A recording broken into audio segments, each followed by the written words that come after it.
Les circonstances sont difficiles.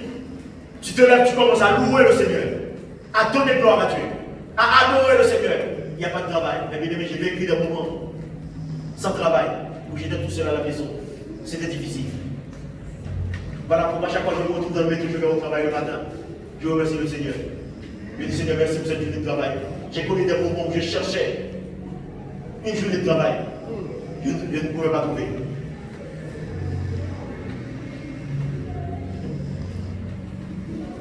J'étais resté coincé à la maison. Et j'étais là, dans la louange, en train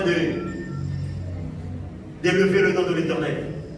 En train d'élever le nom de Dieu. En train d'élever le nom de Dieu. En train d'élever le nom de Dieu. Et là, tu vas sentir l'enracinement spirituel dans ta vie. Parce que Dieu voit qu'il commence à pouvoir compter sur toi. Parce que même dans les moments noirs, il trouve de la louange dans ta vie. Même dans les moments compliqués, la louange est là. C'est ce qui va booster ta foi. Il faut savoir donner gloire à Dieu. Même quand les temps sont mauvais. Même quand c'est dur, mon frère. Ma soeur, même quand c'est difficile, tu dois être là, donner gloire à Dieu. Dieu cherche un peuple qui lui donne gloire dans les bons comme dans les mauvais jours. Dans les bons comme dans les mauvais jours. Dans les bons comme dans les mauvais. Mais bien aimé, Nathan s'est cassé le bras. J'ai passé 3 jours à l'hôpital. J'ai passé des heures devant le bloc opératoire. Alléluia. Pendant que j'étais à Aubert-de-Brie, j'ai dormi à l'hôpital pendant 3 jours. Alléluia. Amen. Et là aussi, j'ai donné gloire à Dieu. Amen. Amen. Amen. Amen. Amen. Mon frère, même dans les moments noirs. Mais bien aimé, j'ai passé quasiment 18 heures sans manger dans le jeûne à l'hôpital. Alléluia. Oui, quasiment 2 jours dans le jeûne pour sauver le bras. Alléluia. Mon frère, donne gloire à Dieu dans les bons comme dans les mauvais jours. Dans les bons comme dans les mauvais. Dans les bons comme dans les mauvais jours. Verset 22 pour terminer. Romains 4, 22. Celui qui est dans la foi. Celui qui est dans la foi.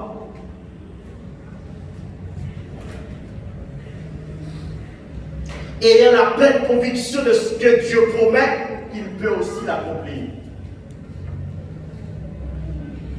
Ayant la pleine conviction que ce que Dieu... Mon frère, si tu es dans la foi, tu n'as pas de conviction, il y a un grand problème. Alléluia. Amen, mes bien-aimés.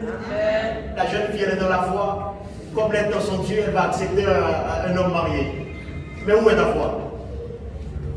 Elle va accepter d'avoir un enfant dans de mauvaises conditions. Mais où est ton Dieu? Où est ta conviction? Tu es dans la foi, tu marches avec Dieu. Mais où est ta conviction? Et ayant la pleine conviction, mon frère, un homme de foi, c'est un homme de conviction. Une femme de foi, c'est une femme de conviction.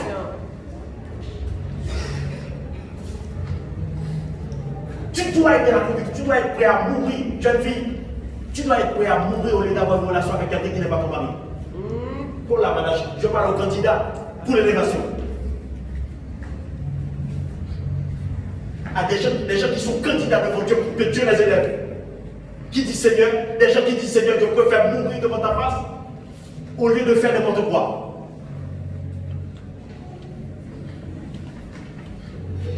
Conviction, mon frère.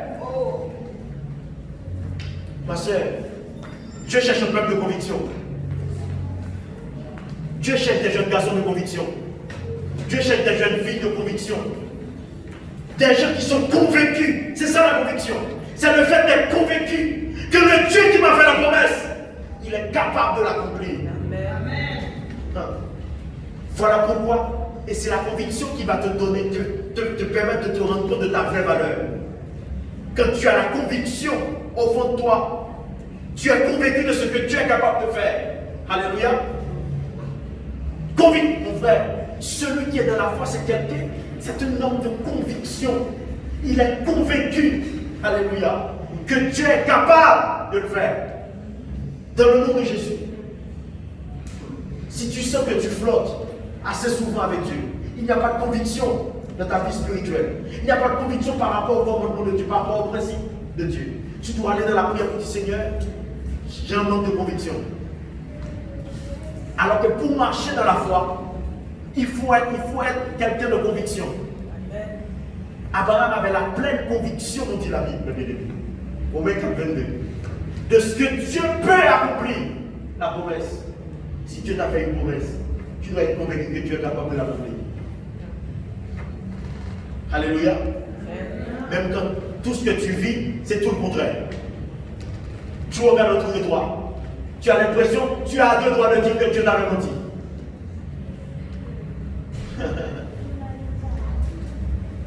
Mais mon frère, Dieu n'a pas menti. Dieu n'a pas. Attends, il n'y a pas d'élévation sans opposition.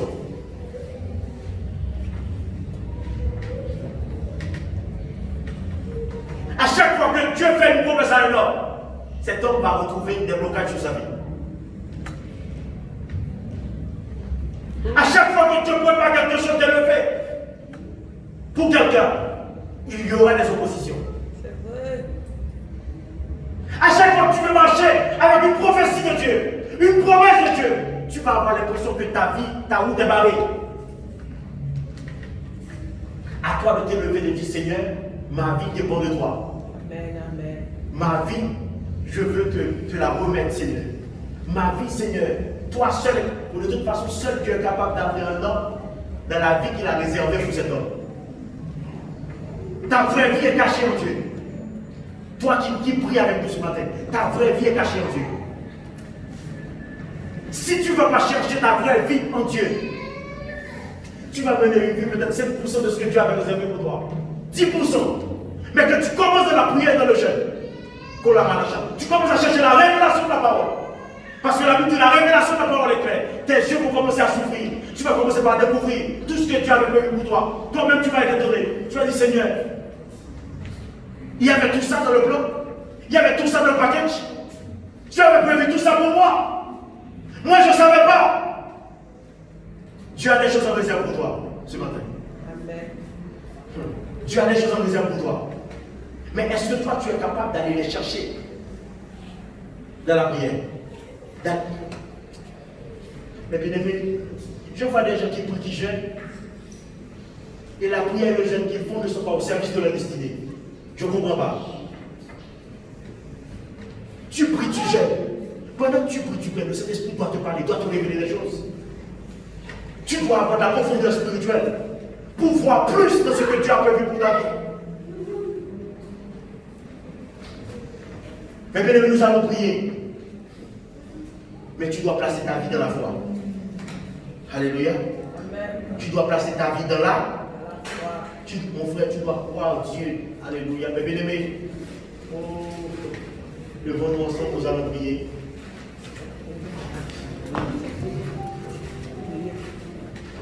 Tu peux croire Dieu. Et tu dois croire Dieu, mon frère. Celui qui est capable de t'élever, c'est Dieu. Celui qui est capable de faire de toi ce que tu dois devenir, c'est Dieu.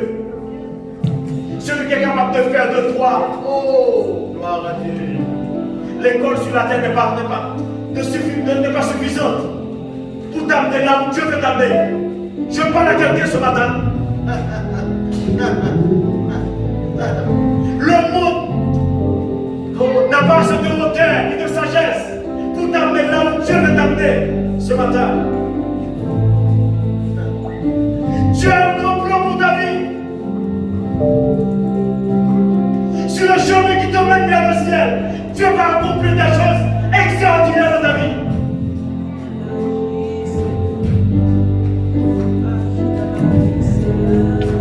Mais tu dois placer ta vie dans la foi. Tu dois placer ta vie dans la foi. Ta maison doit devenir une maison de foi. Ta famille doit devenir une famille de foi. Nous allons prier, mon frère. Et la foi va envahir ta vie. La foi va permettre à Dieu de te visiter le matin comme le soir.